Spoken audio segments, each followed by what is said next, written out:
cette vidéo pour m'adresser à tous les sans-abri du monde, pour crier ma colère.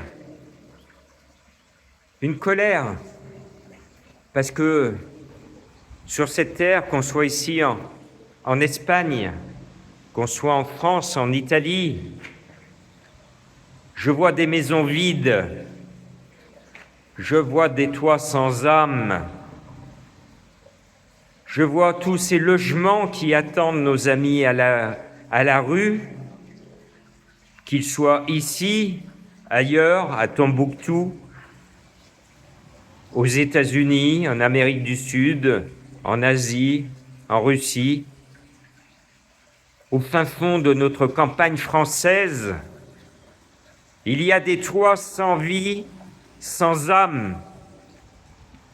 Le nombre de toits vides, de maisons vides que j'ai croisés sur ce Camino, que je vais encore croiser, est la preuve vivante qu'il y a de la place pour loger tout le monde sur cette planète. Je lance un cri de colère positive à nos amis élus, à notre président de la République, à nos députés de tout bord. Réveillez-vous! En France, 1 millier de personnes chaque année meurent dans la rue. Réveillez-vous! Je m'adresse aux médias, les médias qui s'intéressent au coût de l'essence. Réveillez-vous! Il n'y a rien de pire que de perdre une vie et non pas 1 euro à la pompe. Réveillez-vous positivement, je vous appelle au secours. Mon association Donner la main don de soi a 22 mesures pour le zéro sans-abri. Et ça marche en France, ça marche à l'étranger, ça marche sous les fenêtres du Vatican où il y a énormément de sans-abri. Réveillez-vous! Et je vous attends, Monsieur le Président de la République, Mesdames et Messieurs les maires, Mesdames et Messieurs les députés de tout bord, je vous attends, mettez-moi au travail et bénévolement, et je vais vous le faire, le zéro sans-abri. Et ça coûtera beaucoup moins que les frais que vous êtes en train d'engager pour faire la guerre. Et vous êtes en train de faire une guerre à des pères de famille. Parce que la guerre, elle met l'un contre l'autre, un père de famille contre un autre père de famille. Et vos bombes que vous larguez, où qu'elles soient en Ukraine, en Russie, en Iran, en Palestine, elles n'ont de vertu que de faire des sans-abri. Vos bombes détruisent les maisons, vos bombes détruisent les toits. Honte à vous! Mais moi, je suis positif.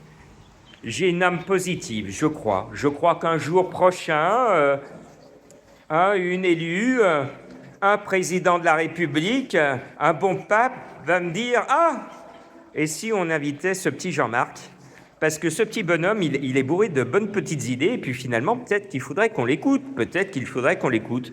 Eh bien, prenez le risque, Monsieur le Président de la République, prenez le risque, mon bon pape, de me convoquer. Qu'est-ce que vous risquez? Vous risquez simplement d'améliorer la vie de ceux qui souffrent le plus. Je veux parler des démunis.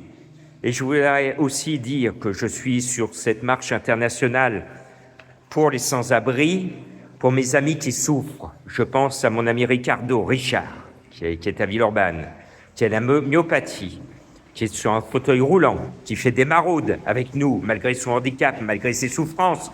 Il fait des maraudes avec nous. C'est un saint homme. Et il nous aide. Avec ses pauvres moyens, il nous aide à aider les plus démunis. Je voudrais aussi rendre hommage à mon ami Jean-Jacques, qui a le malheur d'avoir perdu la vue et qui a perdu le bonheur de voir sa fille et sa femme.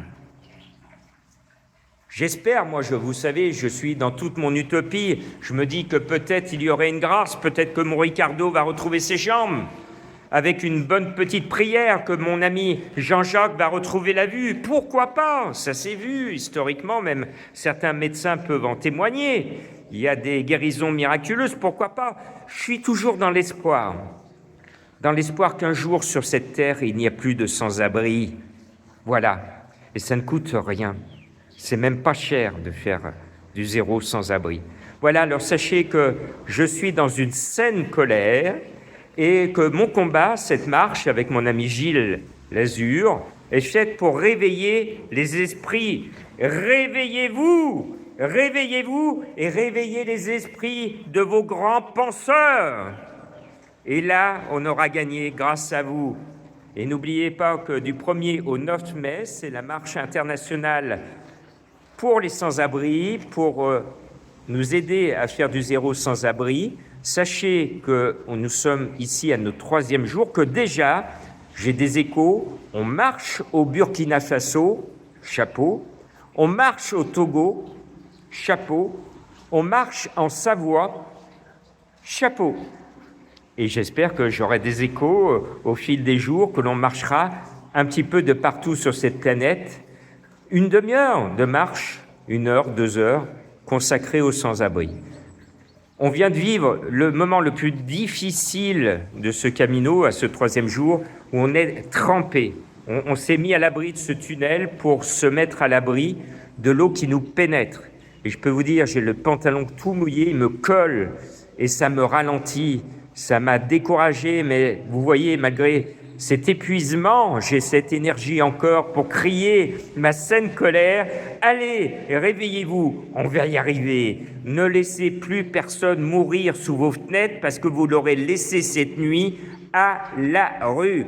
Je compte sur vous et comme aurait dit un célèbre de mes confrères, mobilisez-vous!